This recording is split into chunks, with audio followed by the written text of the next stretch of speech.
So the next thing that we're going to do, y'all, is we're going to stay with this cognitive load. So we're going to heat up our brains again. This is a drill that I got from a guy named Ryan McCann. He did a class called Parking Lot Pistol. His company was called Parking Lot Performance. And no, we did not do it in a parking lot, but that he framed that over. That's where a lot of these incidents happen for us as armed citizens. And he did this cognitive loading drill, which I thought was really, really good. I can't remember exactly the name, if it was this or not, but I call it Ready Sights Threat. Okay, so, and it goes along with one of the things that I think is important, one of the aspects that we need to put into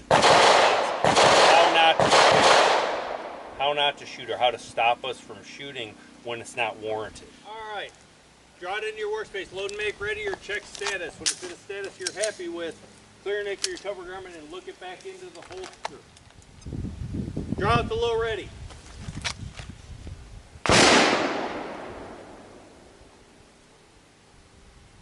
Okay. Remember, on that low ready, how is it going to look when other people are around? If we got to avert our muzzle down or over to the side so it looks good on camera and in a courtroom later, just remember that. Put them back in the holster. Sights.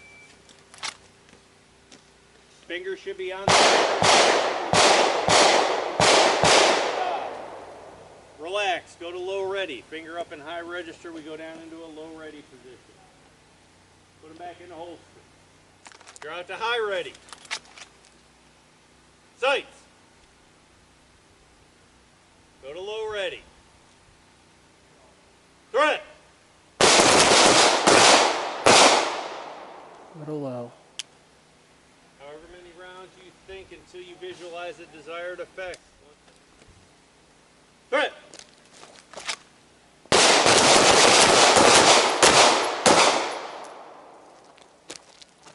Conduct your threat scans, make sure everything's all right in the world. Conduct a proactive reload if you so choose.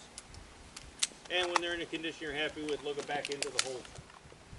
Draw out the low ready. Put them back in the holster.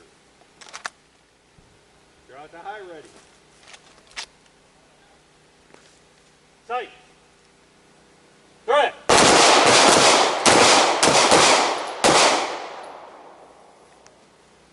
Once they're a threat no more, conduct your threat scans and your proactive reload. If you're happy with clearing into your cover garment, look them back into the holster.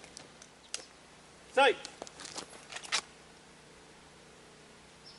Go to low ready. Give a verbal command. Back up! Stop approaching me! Do it now! Threat!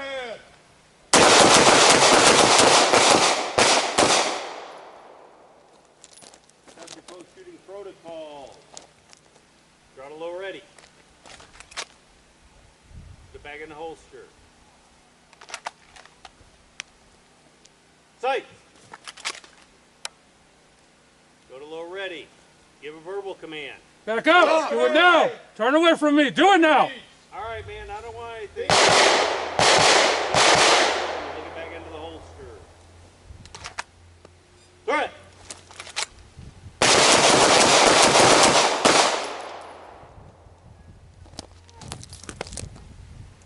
If all we ever do is practice bang on whatever the go signal is, that's what you're going to default to. Okay.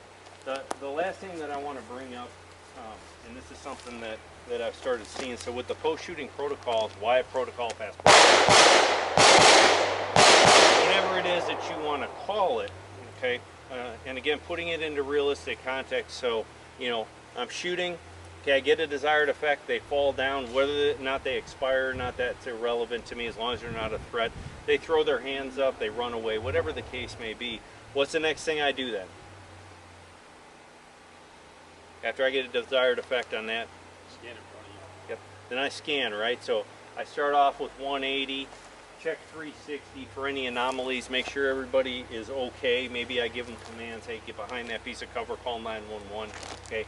And then we do a proactive reload. And I do that just to build into the routine, okay? But the one thing that I want to address here is most of the time when we do that proactive reload, most everybody that I see, the gun just goes back in the holster because it's like, okay, I'm done. Okay. Is that smart for us if we've just been involved in an altercation? Nope. So I want to do this post-shooting protocol, boom, boom, boom, boom, boom, until, you know, I get that desired effect. I'm going to conduct those initial scans, okay? I'm going to do that proactive reload, but then wouldn't it make sense to check that again to make sure that they didn't decide that they want to fight again? Because, you know, how do people fall down with pistol shots, or at least to the high center chest? Is a disruption to blood pressure to the brain, oxygenated blood to the brain. When they fall down, okay, sometimes they pop back up, or they have a little bit of time and then they pop back up. So I'm not an advocate with training in where it's shooting to the ground. I'd rather you do it with visualization, but we should check them.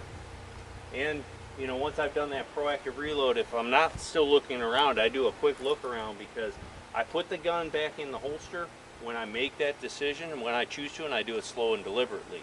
And for me, for the most part, if I'm out in the world as an armed citizen, if I'm not actively in a fight, it's because I hear sirens coming, and I don't want to be shot by law enforcement, because my good guy shirt is in the dry cleaners.